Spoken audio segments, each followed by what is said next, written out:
Really changed. You can see Emily's sitting up on her gunnel now. That I would think is the sea breeze coming in, because it's coming in from over here.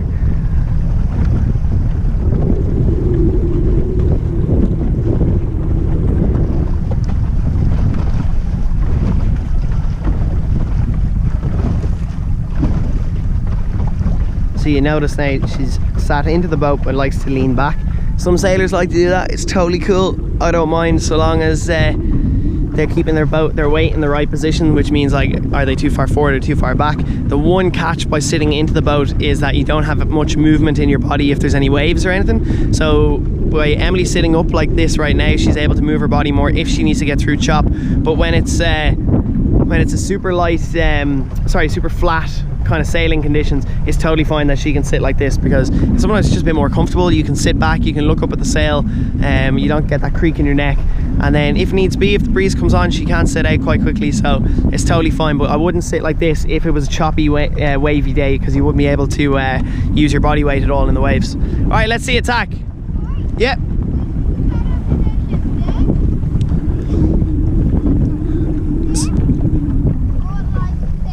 So both of them are totally fine, but on a conditions like this where there's no waves, it's totally fine to slide into the boat like you were, okay? If it was a wavy, choppy day, or if there's any waves coming along, you're better off sitting like that, because you're able to use your shoulders more to get through the waves, yeah? Have you ever like rocked back and forth, you know, to get through the waves? The coach has ever told you, you know, weight forward, weight back, coming into the waves and stuff like that? But because there's no waves right now, if you feel more comfortable sliding in, that's totally cool. Yeah, that's grand on a flat day. But if it gets wavy, I'd sit up on the gunnel, yeah?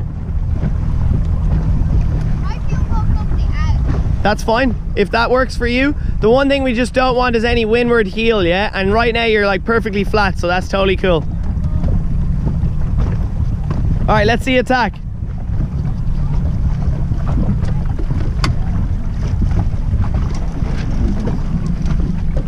Cool, more aggression in those shoulders. Really pull the boat over on top of yourself. When you're practicing this, a lot of sailors end up going in the water, you know? It's totally fine if you have a couple of capsizes to windward. Over accentuate your movement, right? This one I want you to go absolutely insane pulling the boat over on top of yourself, yeah? Is it? Ah, cool.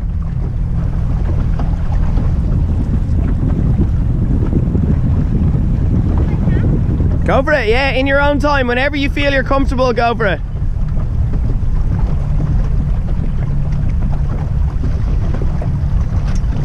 Much better. You see the way you didn't stall at all? The minute like the sail filled on the new side, you were like, oh, time to get up and flatten her out, yeah? So it's much better to see you pull the boat over like that. And I'd rather you do it too much and then we can calm it down, rather than not doing it enough in the first place, yeah? Cool.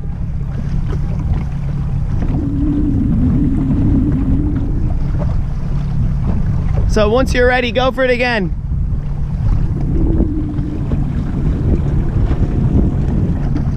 Cool. No worries, you know what it was? Just too quick on the tiller at the start. You jerked the tiller too much. You kind of knocked the momentum out of the boat, yeah? So take your time on the tiller as well. Whenever we're talking about tacking, it's not actually doing the tack fast, as in like getting it done in 1 second. It's about keeping the boat going fast, yeah?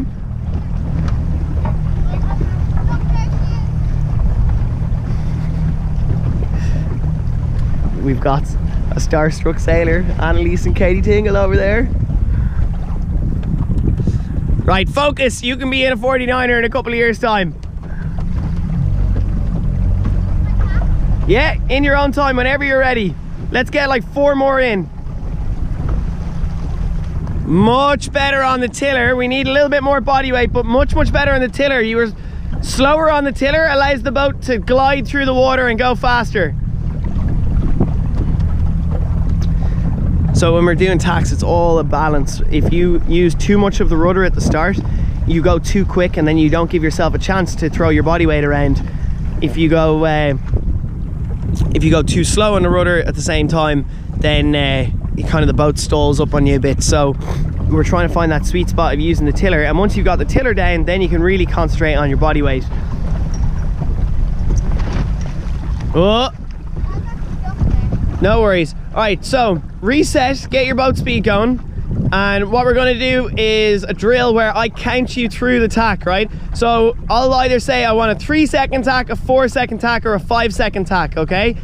And what you need to do is get that tack within 5 seconds. No quicker, no slower, yeah? And the same with a 3-second tack, same with a 2 seconds. So I'll just go 2 seconds, 1, 2, all right? Or I'll go a 5-second tack, 1, 2, 3, 4, 5. And you have to get your timing perfect, right? So that means you either have to slow your rudder movements down or speed them up, yeah? So let's go for a 3-second tack and go. 1, 2, 3. Not bad, not bad. Let's go for a 5-second tack and go. 1, 2, 3, 4, 5. Not bad, a little bit of a stumble there. So Emily, one of the things we're doing here, right, is your tacks are looking pretty good, but once you start throwing in an extra little challenge into the mix, things get a little bit more awkward, yeah? So, and that's totally fine, that's expected, right? It's almost like, you know the way by yourself you can do a tack perfectly by yourself, and then all of a sudden if you're on a start line, things get a little bit more difficult because there's loads of people around you and people are shouting orders at you and all that kind of stuff, yeah?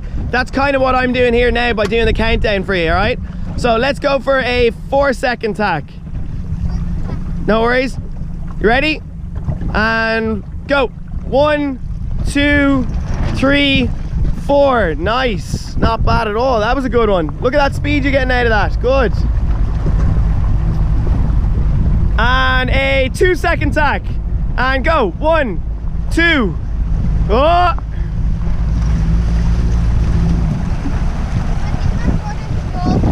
Huh?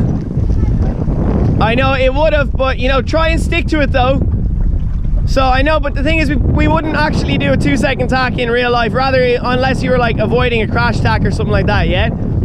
So let's go back to a 4-second tack and go. 1, 2, 3, 4. Nice. See, and you didn't get that much of a roll in that, but it was still really quick, yeah?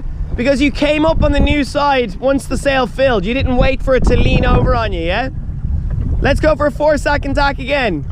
And go. 1, 2, 3, 4. Nice. That was brilliant. You could see the boost you got out of that tack. Did you feel that? That was really good. I'll get it on camera as well. You can see your boat's just absolutely pumping out of that tack. All right, let's go for a 4-second again then. And go. 1, 2, 3, 4. Right, you're definitely better starboard to port rather than port to starboard, but that's being like left-handed and right-handed. No worries.